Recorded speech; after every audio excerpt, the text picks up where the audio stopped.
Breaking news येथे राज्यातील बळीराजासाठी अत्यंत मोठी आणि दिलासादायक बातमी। येत्या 10 दिवसात राज्यातील शेतकऱ्यांची कर्जमाफी केली जाईल अशी घोषणा कृषी मंत्री दत्तात्रय भरणे यांनी केली आहे। सरकारच्या या मोठ्या निर्णयामुळे राज्यातील लाखो कर्जबाजारी शेतकऱ्यांना मोठा दिलासा मिळाला आहे। कृषी मंत्र्यांच्या या घोषणेनंतर आता शेतकऱ्यांनी समाधान व्यक्त केले। आपल्या सर्वांना माहित आहे की पुण्यश्लोक अहिल्या देवींच्या नावानं या वर्षी शेतकऱ्यांची कर्जमाफी ही त्यांनी जाहीर केलेली आहे।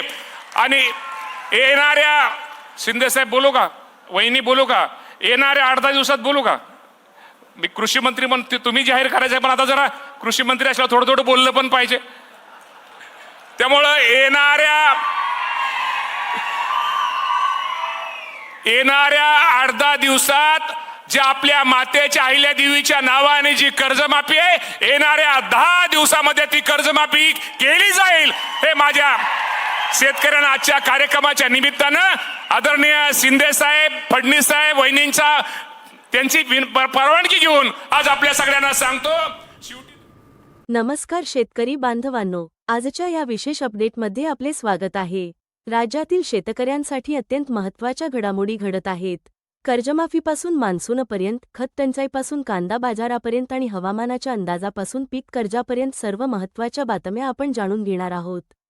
सर्वप्रथम मोठी बातमी, राज्याचे कृषीमंत्री दत्तात्रय भरणे यांनी शेतकऱ्यांच्या कर्जमाफीबाबत मोठी घोषणा केली आहे।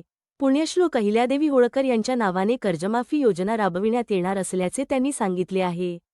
येत्या 8 ते 10 दिवसांमध्ये कर्जमाफीची प्रक्रिया पूर्ण करण्याचा सरकारचा प्रयत्न असल्याचेही त्यांनी स्पष्ट केले आहे। मात्र या योजनेसाठी आधार प्रमाणीकरण अनिवार्य असणार असल्याची माहिती समोर येत आहे। त्यामुळे शेतकऱ्यांनी आपली कागदपत्रे अद्ययावत ठेवावीत। कर्जमाफीची आज घोषणा, राज्य सरकारच्या मंत्रिमंडळ बैठकीत शेतकरी कर्जमाफीचा प्रस्ताव सादर होण्याची शक्यता असल्याचे वृत्त आहे। शेतकऱ्यांना कर्जमाफी देण्याबरोबरच कर्जमुक्तीसाठी अल्पकालीन व दीर्घकालीन उपाययोजनांबाबत समितीने अहवाल दिला आहे। विधानसभा निवडणुकीपूर्वी महायुतीने शेतकऱ्यांना कर्जमाफीचे आश्वासन दिले होते। विविध शेतकरी संघटना आणि विरोधी पक्षांनीही कर्जमाफीची मागणी केली होती। त्यामुळे मंत्रिमंडळ बैठकीत याबाबत महत्त्वाचा निर्णय होऊ शकतो, अशी अपेक्षा व्यक्त करण्यात आली आहे। पीकविमा न मिळाल्यामुळे शेतकरी संघटनेचा कृषी अधिकाऱ्यांना घेराव। अतिवृष्टीमुळे नुकसान झालेल्या अनेक शेतकऱ्यांना अद्याप पीकविमा मिळालेला नाही। लातूर जिल्ह्यातील कृषी विभाग कार्यालयात शेतकरी संघटनेने आंदोलन करून अधिकाऱ्यांना घेराव घातला।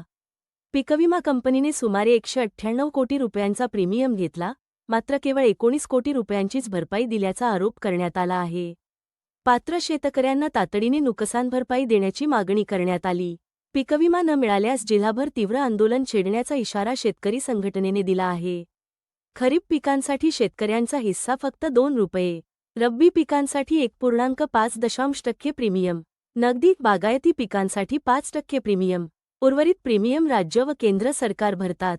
शेतकऱ्यांचा मुख्य आरोप असा आहे की प्रीमियमची मोठी रक्कम जमा झाली, पण नुकसानग्रस्तांना त्यानुसार भरपाई मिळाली नाही।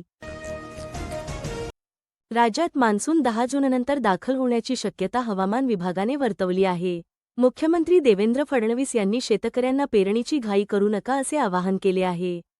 सध्या पडणाऱ्या वादळी पावसाचा आणि मान्सूनचा कोणताही संबंध नसल्याचे हवामान विभागाने स्पष्ट केले आहे। विदर्भ, मराठवाडा, मध्य महाराष्ट्र आणि खानदेशात काही ठिकाणी वादळी पावसाचा अंदाज वर्तवण्यात आला आहे। जालना, नाशिक, गोंदिया आणि इतर काही जिल्ह्यांना येलो आणि ऑरेंज अलर्ट जारी करण्यात आले आहेत। आता खत आणि बियाण्यांबाबत अपडेट, राज्यात काही भागांमध्ये डीएपी खताचा तुटवडा जाणवत आहे। अनेक कृषी केंद्रांवर नो स्टॉकचे फलक लावण्यात आले आहेत। तसेच बोगस बियाण्यांच्या विक्रीबाबत कृषी विभागाने शेतकऱ्यांना सावध राहण्याचे आवाहन केले आहे।